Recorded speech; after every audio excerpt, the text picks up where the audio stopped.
Bonjour à tous, ici Overboss et j'espère que vous allez bien. Donc, le sujet d'aujourd'hui va être un cadeau que nous fait YouTube et dont je pense qu'à in fine, on aurait bien pu se passer. Alors, l'article se nomme YouTube met en place de nouvelles fonctions pour lutter contre la désinformation. Alors, on va commencer dès le début.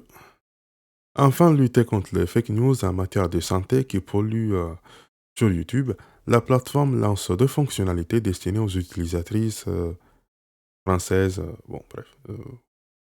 Euh, il s'agit notamment de mieux identifier les sources fiables.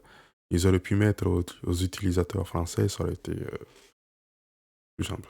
Bon, inclusivité, comme on dit. Sur YouTube, comme sur beaucoup de réseaux sociaux, circulent beaucoup de fausses informations. Et les domaines de la santé n'échappent pas à la règle.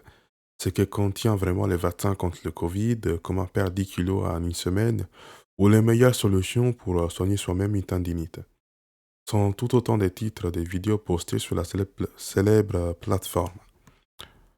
Aussi vendeurs, accrocheurs soient-ils, ils annoncent souvent les conseils et vérités des fausses spécialistes. Des mauvais vulgarisateurs espèrent que des millions d'internautes risquent d'écouter. Une désinformation à laquelle les géants du streaming tentent de remédier.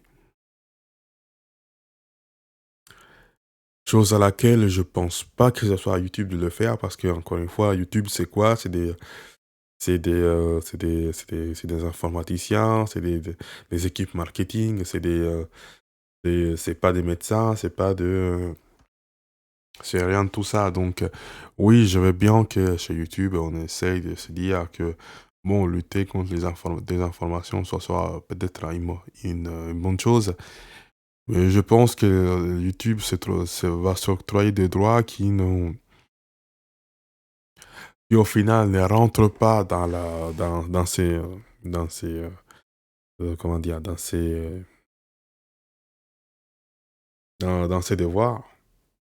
Et qui au final, on va se retrouver avec des gens qui vont se faire démonétiser pour dès qu'ils affirment quelque chose à laquelle le discours dominant est en désaccord.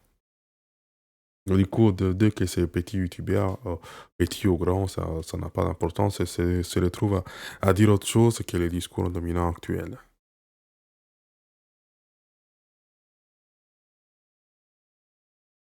Comme le rapporte BFM TV, de nouvelles fonctionnalités à destination des utilisateurs français vont être lancées cette semaine afin de faciliter l'identification des contenus fiables et des sources officielles.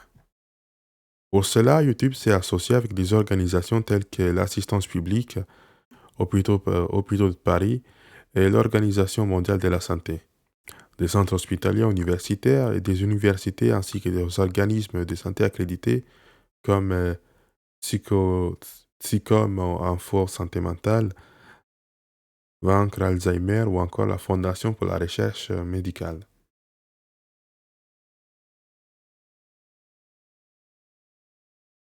Encore une fois, je veux bien qu'on s'associe à des tas d'associations, mais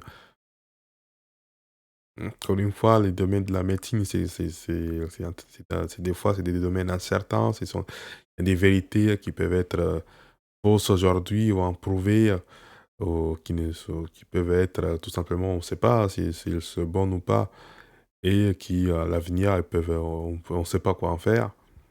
Et donc, YouTube s'octroie les droits de censurer, parce que c'est vers ça qu'on se dirige vers la fin, hein. C'est vraiment la censure, démonétisation et tout le reste, comme ils l'ont fait avec le Covid, quoi. Donc, je trouve que bon, c'est la feuille qui n'annonce pas sa couleur.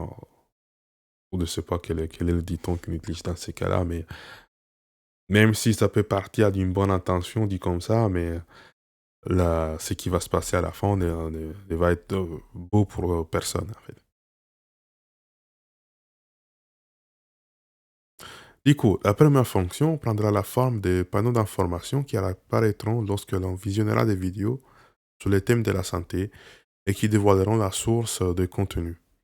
Si cette dernière est reconnue, on pourra alors voir apparaître la mention publiée par une structure de soins approuvée par le ministère de la Oula. Par une structure de soins approuvée par le ministère de la Solidarité et de la Santé. Précise les médias Clubic. C'est quoi ce nom-là Clubic. Je l'ai entendu une fois, mais je me souviens plus dans quoi. Ça devait être dans un magazine. Quant à la deuxième fonction annoncée par YouTube, il s'agit d'une section dédiée en fonction des requêtes faites. Les recherches portent par exemple sur la maladie d'Alzheimer ou le cancer du sein. Toutes les vidéos fiables seront rangées ensemble sous la bannière source d'informations sur la santé, selon nos confrères.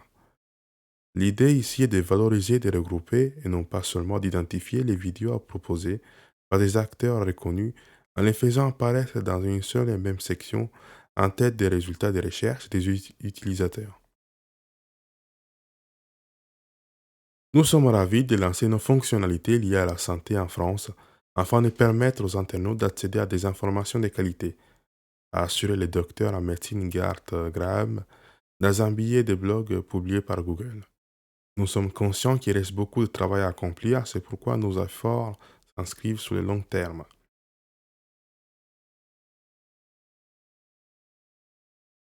Ok.